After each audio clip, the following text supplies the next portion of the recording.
So much for unity on this Friday after an election. Trump hasn't even assumed office yet, but high-profile Democrats are vowing to fight back.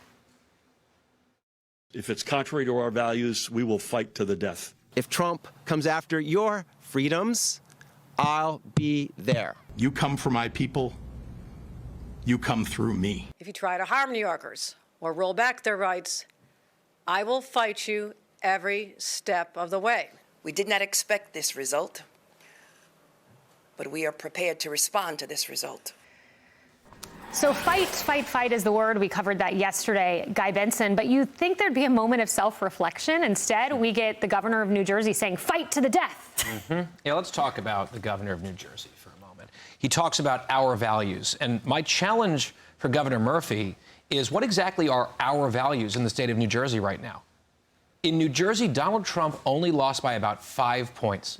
Donald Trump won almost 2 million votes in the state of New Jersey. Last time I checked, when Phil Murphy ran for re-election and won in New Jersey, barely, he won by 3 points and got 1.3 million votes. Donald Trump got 600,000 more votes in New Jersey than the governor of New Jersey did when he ran 3 years ago. So I would humbly submit, as someone who grew up in New Jersey, that maybe the New Jersey governor should spend more time trying to figure out why people in his state are sprinting away from his party than talking about fighting to the death on behalf of values that a hell of a lot of New Jerseyans obviously do not share. Yeah. Let me share a little story about the governor of New Jersey, Phil Murphy. I was White House press secretary. It was in the heat of the pandemic. It was April of 2020, and I was in the Oval Office, and I watched Governor Murphy express thanks to President Trump for helping during COVID, sending test kits, sending swabs. He was diplomatic. He was kind. He saw at this moment a president willing to work with him at a time of national crisis. And in fact, if you don't believe me, we have proof. Watch what he said after that meeting. Listen. This proves that it is possible to put people over politics. It's no secret that the president and I disagree on some things, but that's not going to stop me from doing everything I can to make sure that New Jersey has all the resources we need to move forward. You know, Martha, fight to the death perturbs me so much because he has sat across from Trump. He knows Trump worked with him, but now it's fight to the death. So here's the problem. You know, a lot of these individuals told people that this was going to be the last election in American history, that democracy was going to crumble if this outcome happened. So they can't overnight suddenly move away from this. So now you're hearing these governors, we're going to fight for your rights, we're going to fight for your freedoms. This is going to take a while, this process, for them to unwind. But I expect that you will see Phil Murphy, the governor of New Jersey, where I live, just as Guy described, start to move a little bit to the middle. The party has to be more moderate in order to win elections, and they will try to get there, I would expect, over time. And you're going to see them trying to do that because did you see what happened in Wildwood, New Jersey in the course of this campaign? So many people in New Jersey showed up for Donald Trump. In the Bronx, in Queens, the entire map has moved red, more red over the course of this election. So the Democrats are going to have to wake up. They're going to have to totally recalibrate. It's going to be like, you know, they're going to try to do what Bill Clinton in 1992, get to the middle, talk about reforming welfare. I mean, all of these things need to be on the table if they're going to fix their electoral problems. Won Passaic County. That's right. Go look up the demographics of Passaic County. Like Miami-Dade.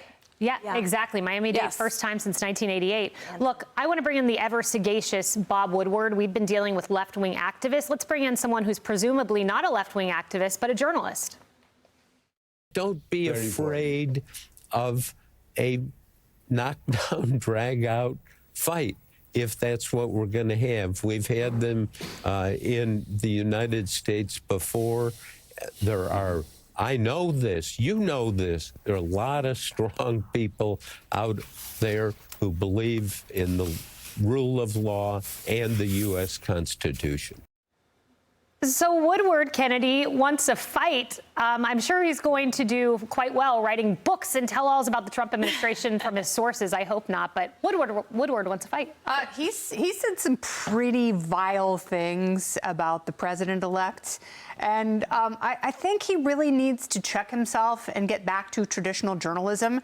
And he could share those lessons with the people at MSNBC who had no problem blaming white women in North Carolina in the case of Joy Reid and black and Hispanic men in the case of Joe Scarborough and Al Sharpton. So maybe cool down the polemics a little bit and teach people how he won his reputation in the first place. It's certainly not by employing the hyperbole that he stumbled into over the last few years.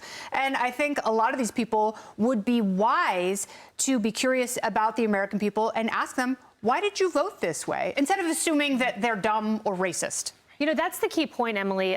Senator Rubio echoed the words of my mom. My mom's been texting me nonstop. What are they fighting against? 75 million Americans winning. He may win all 7 swing states. The first time in 20 years a Republican wins the popular vote. Are they fighting against the majority of the American people? I mean, yes, that's the answer is quite simply yes. They are fighting the will of the American people, as we've been talking about in every single demographic in every single state where data shows that the overwhelming majority of Americans in this country wanted things to be different. They wanted things to be rooted in common sense and independent values and rights and the freedoms that we hold dear. All the things. So, yes, we lack complete specificity of what they're fighting about or for, but at the end of the day, that's what it must mean. And I have to say this because I always sort of translate stuff oftentimes to the criminal realm. And when I hear, for example, Pritzker up there, Governor Pritzker, if you come for my people, you got to come through me. Where was that stance to the criminals? Just 3 days ago, the Chicago Tribune published, as it always does, its homicide count. And it reported, roiled by robberies and carjackings has led to an uptick in violent crimes there in Chicago. I think about all of the murdered and slain people there in Chicago, disproportionately African-American young men. Where was Governor Pritzker then saying, under these democratic policies, you've come for my people, then you come for me first? This nebulous fighting against President Trump, it's the Americans that have clamored and been shouting for some semblance of peace and safety, and yet it fell on deaf ears for 4 years. So this, to me, falls so thin. The only fight for my right I subscribe to is the Beastie Boys, which is the fight for my right I to love party. that. Amen. Yep, well, fight is the cry, but self-reflection is the order of the week. Let that sink in. More Outnumbered in a moment.